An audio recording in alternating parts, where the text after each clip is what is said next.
All right, so if you're listening to this, you're probably like me. You really want to stay ahead of the curve when it comes to AI. I mean, it's changing everything so fast. It really So is. welcome to the deep dive. That's what we do here. We take a bunch of sources and we try to figure out, like, what are the big takeaways? What's the stuff that really matters? What do you really need to know without having to read everything yourself?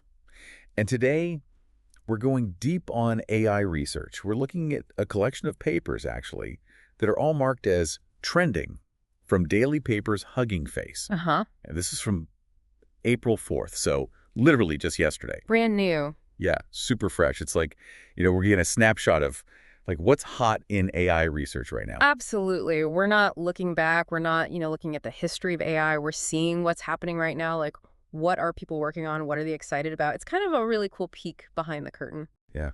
So, okay, the first thing that really struck me when I looked at this list was just the sheer volume of research that's being done. I mean, on this one day, April 4th, there were 21 different research papers submitted. Whoa. 21. That is a lot. That's crazy. It speaks to the dynamic nature of the field. It's constantly evolving, and there are just like tons of new ideas coming out all the time. Yeah. And it's not just the number of papers, it's also like the range of people involved. Like, for example, you've got a paper, the Z-Clip paper, which only had 4 authors, so that's probably a pretty focused, smaller team working on something specific. But then you've got something like Advances and Challenges in Foundation Agents, which had like 47 contributors. Yeah. So that's clearly a big collaborative project, dealing with a really broad set of issues. So it really shows you that AI research happens at all these different scales. You've got these small focused things, and then you've got these massive collaborative efforts. Definitely. And I also like how they show who submitted it and how many advances it has. Like, while we don't really know exactly what an advance means in this context, it's kind of cool to see which papers are already generating buzz. Like, which ones are people really interested in? Yeah, it's kind of like I don't know, like a mini popularity contest almost in a way. It's Uh-huh. like, which ones are getting the attention right out of the gate. Right. So 21 papers in a single day, that's just crazy. But okay, so let's dive into the content a little bit. What are some of the big themes that are emerging from all these papers? So one of the things that I noticed right away is that there's still a lot of research going on in foundation models. These are like the big general purpose AI models that are trained on massive amounts of data and can do all sorts of different things. Right. And we've got this one paper, Advances and Challenges in Foundation Agents. From brain-inspired intelligence to evolutionary, collaborative, and safe systems. I mean, that title is a mouthful. It is a mouthful. But it seems like it's looking at like the big picture of where these foundation models are going. Yeah, it's not just about making them bigger or faster. It's about like, how do we make them more intelligent? How do we make them work together? How do we make sure that they're safe? All really important questions. Yeah. And that, safety aspect is something that's coming up more and more, I think, as these models get more and more powerful. For sure. And I think the brain-inspired intelligence part is interesting too. It suggests that we might be able to learn something from how our own brains work to make AI even better. Yeah, that's a whole other, area of research that's really exciting. And then we've got another paper, Z-Clip, Adaptive Spike Mitigation for LLM Pre-Training. Now, spike mitigation, that sounds kind of technical, Yeah. but basically what I gather is that it's about making the training process for these huge language models more stable and more efficient. Exactly. Because, training these models takes a lot of computing power and a lot of data. So any way that we can make that process faster or smoother is a big deal. Yeah. And then moving on, we see a lot of papers that are focused on vision and what they call multimodality. So basically, that's AI that can understand and process different kinds of information, like images and text, Right. together. Right. And one that really jumped out at me was envisioning beyond the pixels, benchmarking reasoning-informed visual editing. It sounds like, we're moving beyond like your basic photo editor that just crops or changes the colors. Right. This is AI that actually understands what's in the image and can make changes based on like reasoning. Like it can understand that something doesn't belong in the picture and remove it or, something like that. Yeah. And the benchmarking part is important too, because it means that they're developing ways to objectively measure how well these AI systems are doing. Right. And then we have GPT-MGVal, a comprehensive benchmark for diagnosing GPT-4o in image generation. So it Mhm. seems like they're really putting this GPT-4o model through its paces when it comes to image generation, which is really interesting. Yeah, it's like, how good is it at actually creating images? And, where does it excel? Where does it struggle? That's really valuable information. Yeah. Then we have rethinking RL scaling for vision language models, a transparent from-scratch framework and comprehensive evaluation scheme. Okay, that is a mouthful. But basically, it seems like they're looking at how to use something called reinforcement learning, which is this really cool way for AI to learn by trial and error for models that deal with both images and text. And I like the fact that they're emphasizing transparency and a from-scratch approach because, sometimes with AI research, it can feel like a black box. You don't really know what's going on inside. So the more transparent it is, the better. Definitely. And reinforcement learning is really powerful, but it can be tricky to scale up, Mhm. especially when you're dealing with both vision and language. So it's cool to see people working on that.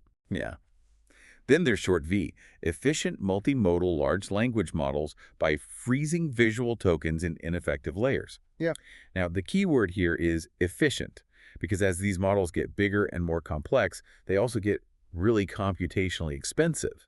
So they're looking for ways to make them more efficient, and this freezing tokens thing seems to be one way to do that. Right. It's like, can we turn off parts in the model that aren't really doing anything useful? Yeah, exactly. Like if it's not helping, why waste the energy? Right.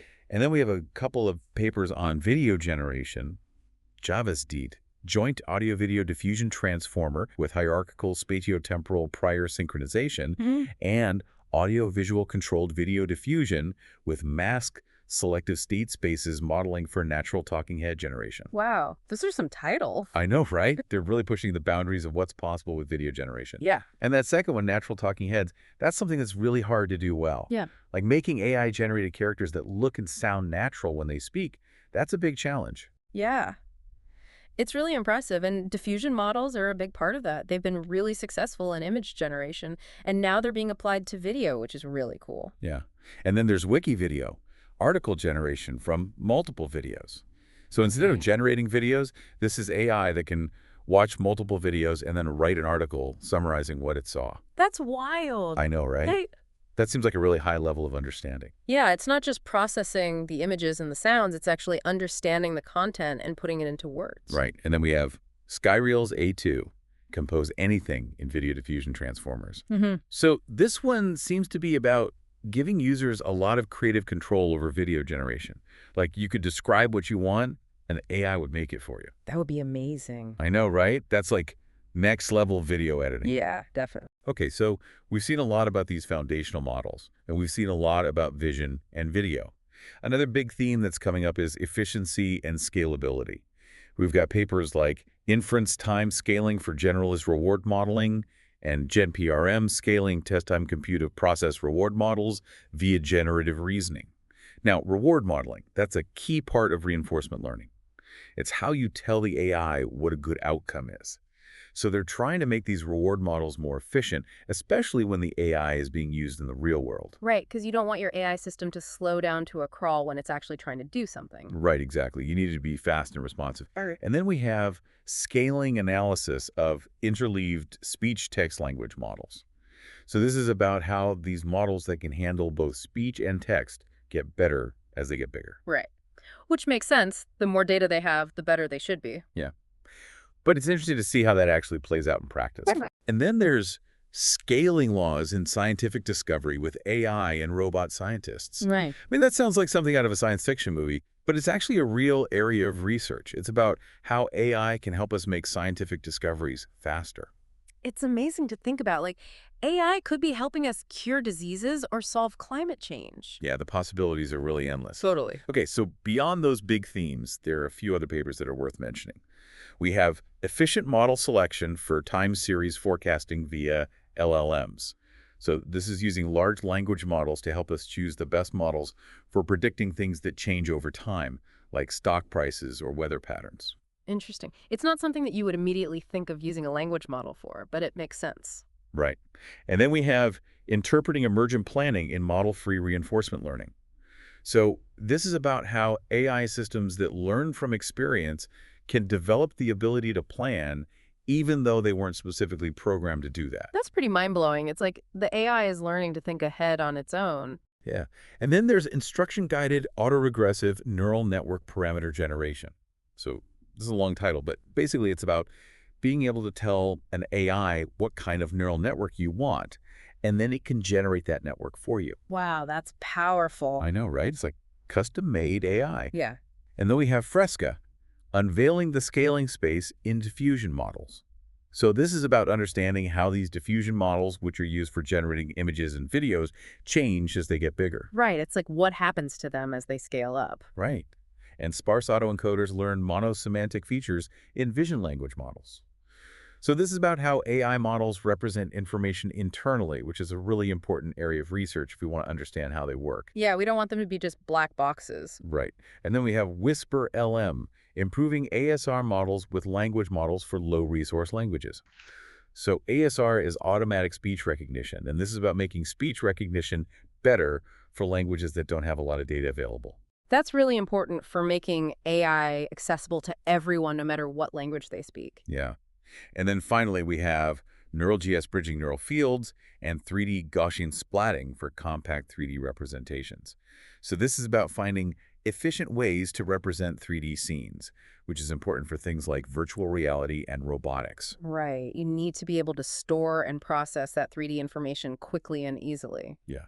Okay, so we've covered a lot of ground today. I mean, it's amazing to see how much research is being done in AI. Yeah. It really feels like we're on the cusp of some major breakthroughs. I agree. And what's really exciting is that this is just a snapshot of what's happening right now. Who knows what the next few years will bring? Yeah, I mean, it's almost impossible to predict, Yeah. but one thing's for sure, it's going to be an exciting ride. For sure. So I'm curious, what's like the one thing that really stuck out to you from all this research?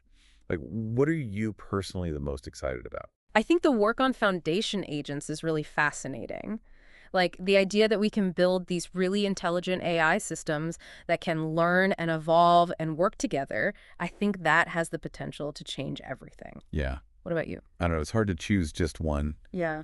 But I think the stuff on video generation is really cool. Like the idea that we could create these realistic, immersive videos with I think that has huge potential, not just for entertainment, but also for things like education and training. Absolutely. So yeah, I think the future AI is looking pretty bright. I think so too.